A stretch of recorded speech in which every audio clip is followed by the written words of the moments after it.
Assalamualaikum warahmatullahi wabarakatuh. Alhamdulillah wa syukrulillah wa ni'matillah wa la hawla wa la quwata illa billah. Amma ba'd. Saudara-saudaraku seiman di mana saja berada. Seperti biasa mengenalkan diri, saya oleh teman-teman saya dijuluki manusia satu ayat. Ya karena setiap saya pulang ngaji membawa satu ayat untuk saya sampaikan kepada keluarga saya dan teman-teman dekat yang berkenan. Seperti itu. Saudara-saudaraku, kita ini sekarang mendengarkan tausiah di YouTube, Google dan sebagainya. Ini beraneka ragam tentang apakah kita ini boleh mengharap pahala dan surga pada saat ibadah. Beda-beda jawabannya.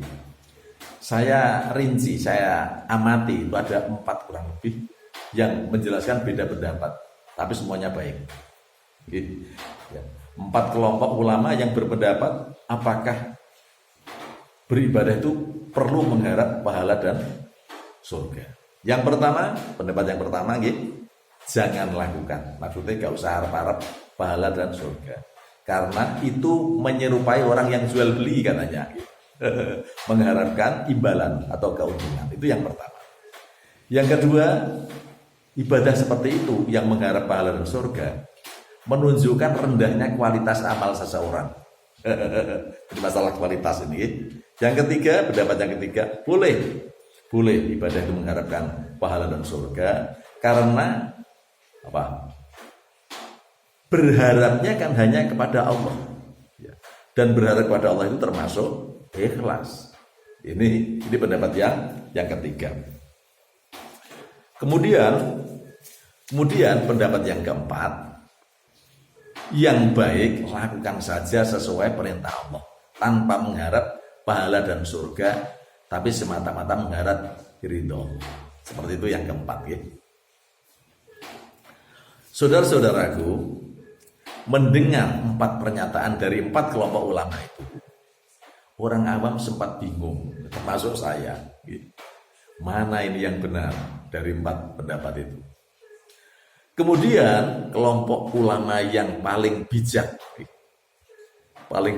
dan cerdas ini memberikan solusi, yakni yang baik adalah mengharap pahala dan surga Allah karena itu merupakan janji Allah sendiri.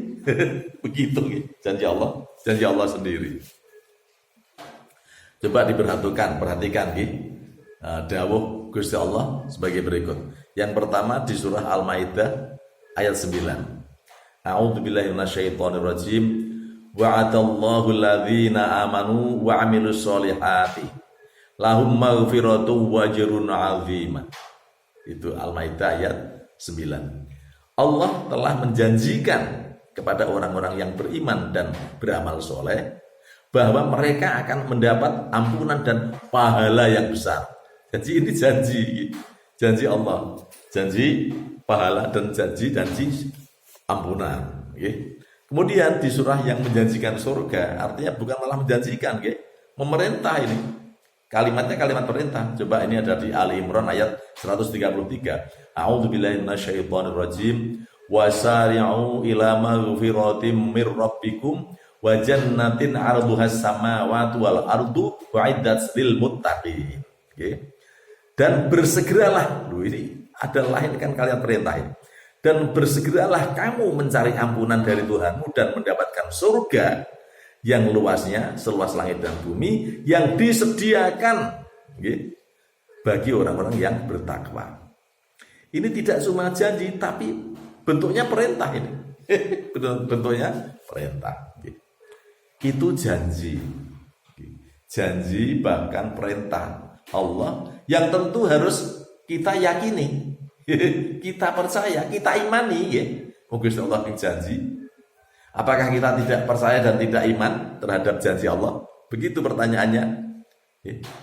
Oleh karena itu, walaupun tidak memenuhi janji Allah, gak sesuai, yang penting jangan sampai menentang janji Allah itu. Jangan sampai menentang. Karena kalau menentang, ada rasa menentang, di sini Allah dawuh juga di Al-Qur'an nggih. A'udzubillahi minasyaitonir rajim. Wa may yushaqillaha fa innallaha syadidul iqab. Nggih. Saya ulangi. Wa may yushaqillaha fa innallaha syadidul iqab. Artinya yang demikian itu yaitu yang menentang Allah nggih. Karena sesungguhnya mereka menentang Allah dan Rasulnya, dan barang siapa menentang Allah maka sesungguhnya Allah sangat keras hukumannya. Monggo disimpul gigi. Jadi tidak ada kelirunya kita beribadah dengan mengharap pahala dan surga Allah.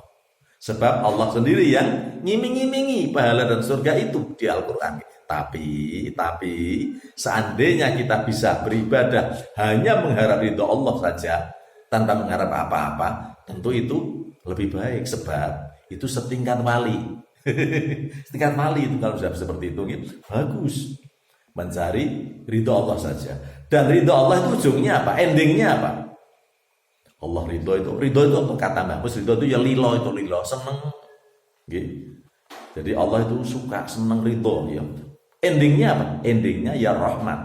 Kalau sudah rahmat, ujung-ujungnya paling ujung ya surga insyaallah. Semoga bermanfaat. Wallahu muwaffiq ila aqwamit thoriq. Wassalamualaikum warahmatullahi wabarakatuh.